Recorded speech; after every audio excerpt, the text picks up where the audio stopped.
ಈ ರೀತಿಯಾಗಿ ಇದನ್ನು ನಾವು ಹಾಕ್ತಾ ಹೋಗ್ಬೇಕು. ನೋಡ್ರಿ, ಈ ರೀತಿ ಕಾಣಿಸ್ತಾ ಇದೆ ಇದು ಗೋಧಿ ಹೊಲಿಗೆ. ಈಗ ನೆಕ್ಸ್ಟ್ ನಾನು ನಿಮಗೆ ಯಾವ ಹೊಲಿಗೆ ತೋರಿಸ್ತೀನಿ ಅಂದರೆ ಬುಲಿಯನ್ ಸ್ಟಿಚ್ ಅಂತ ಹೇಳ್ತಾರೆ, ಅಥವಾ ಸ್ಪ್ರಿಂಗ್ ಸ್ಟಿಚ್. ಇದು ನೋಡಲು ಸ್ಪ್ರಿಂಗ್ ಥರನೇ ಇರುತ್ತೆ, ಆದ ಕಾರಣ ಇದಕ್ಕೆ ಸ್ಪ್ರಿಂಗ್ ಸ್ಟಿಚ್ ಅಥವಾ ಬುಲಿಯನ್ ಸ್ಟಿಚ್ ಅಂತೇಳಿ ಹೇಳ್ತಾರೆ. ಇದನ್ನು ಸಹ ನಾವು ಹೂಗಳ ಒಳಗಡೆ ತುಂಬಲು ಈ ಹೊಲಿಗೆಯನ್ನು ಬಳಸ್ಕೋಬೋದು. ಇದು ಕೂಡ ತುಂಬ ಸುಂದರವಾಗಿ ಇರುತ್ತದೆ.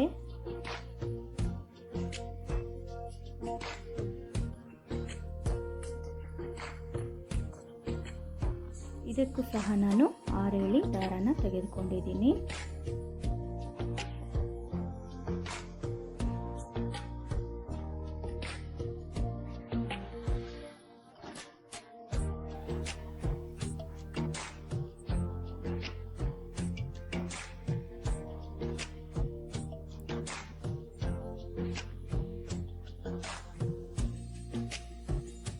ಈ ರೀತಿಯಾಗಿ ಈ ಸೂಜಿಗೆ ಈ ರೀತಿ ಸ್ಟಿಚ್ ಹಾಕಿ ಈ ಸೂಜಿಗೆ ಈ ರೀತಿಯಾಗಿ 10 ಸಲ ಈ ರೀತಿ ರೌಂಡ್ ಥರ ಈ ರೀತಿ ಸುತ್ತಾ ಇರಬೇಕು. ನಂತರ ನಿಧಾನವಾಗಿ ಇದನ್ನು ಈ ರೀತಿಯಾಗಿ ಹಾಕಬೇಕು. ಈ ಹೊಲಿಗೆಯು ನೋಡಲು ತುಂಬ ಸುಂದರವಾಗಿ ಕಾಣಿಸ್ತದೆ.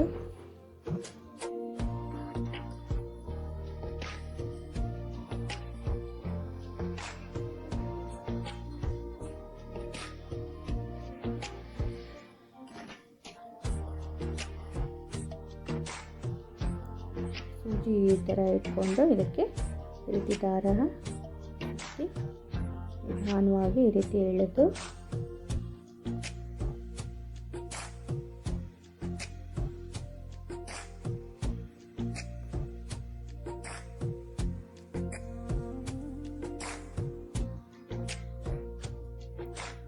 ಈ ರೀತಿಯಾಗಿ ಹಾಕ್ತಾ ಹೋಗಬೇಕು ಈ ಹೊಲಿಗೆನ.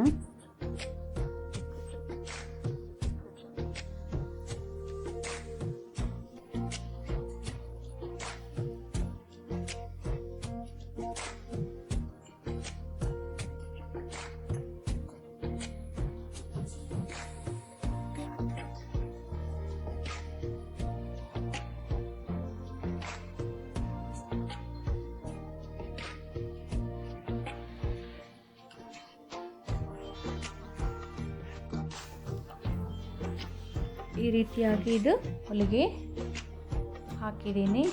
ಈಗ ನೆಕ್ಸ್ಟ್ ನಾನು ನಿಮಗೆ ಗಂಟು ಹೊಲಿಗೆಯನ್ನು ತೋರಿಸ್ಕೊಡ್ತಾ ಇದ್ದೀನಿ.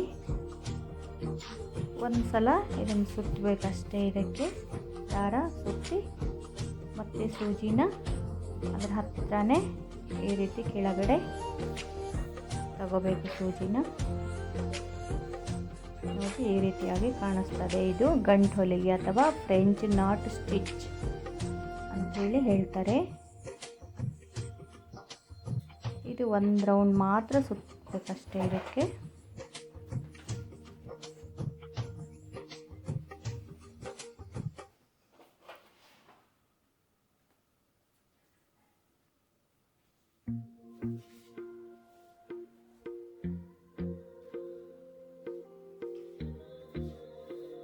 ಇದನ್ನು ಸಹ ಹೂಗಳ ಮಧ್ಯೆ ಎಲ್ಲ ತುಂಬಲು ಇದು ತುಂಬ ಸುಂದರವಾಗಿ ಕಾಣಿಸ್ತದೆ ಈ ಹೊಲಿಗೆ.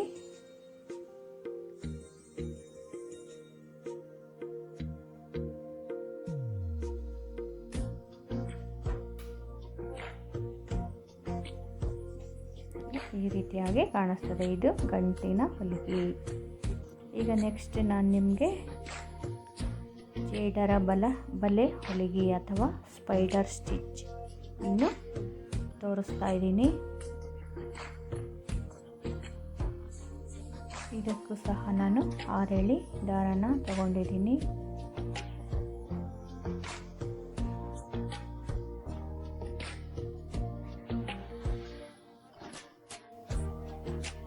ಈ ರೀತಿ ಸುತ್ತ ಹಾಕ್ಕೊಂಡಿದ್ದೀನಿ. ಇದನ್ನು ನೆಕ್ಸ್ಟ್ ನಾನು ಬೇರೆ ಕಲರ್ ದಾರ ತಗೊಂಡಿದ್ದೀನಿ. ಇದನ್ನು ಸಹ 6 ಎಳೆ ದಾರ ತಗೊಂಡು ಈ ರೀತಿ ಹಾಕ್ತಾ ಹೋಗಬೇಕು.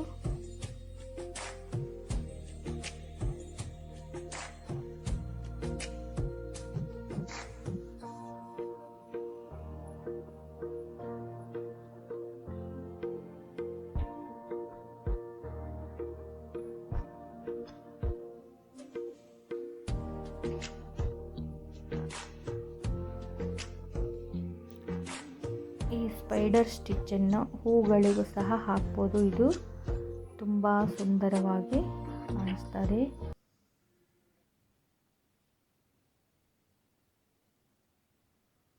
ಇದಕ್ಕೆ ನೀವು ಬೇಕಾದರೆ ಇನ್ನೂ ಬೇರೆ ಬೇರೆ ಕಲರ್ ದಾರ ತಗೊಂಡು ಸಹ ಇದಕ್ಕೆ ಹಾಕ್ಬೋದು. ನಾನಿಲ್ಲಿ 2 ಕಲರ್ ದಾರ ಮಾತ್ರ ತೆಗೆದುಕೊಂಡಿದ್ದೀನಿ.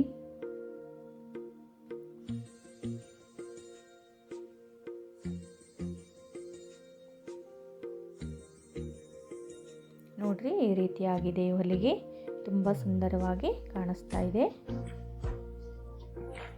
ಈಗ ಈ ಎಲ್ಲ ಹೊಲಿಗೆಗಳನ್ನು ಸಹ ತೋರಿಸ್ತಾ ಇದ್ದೀನಿ.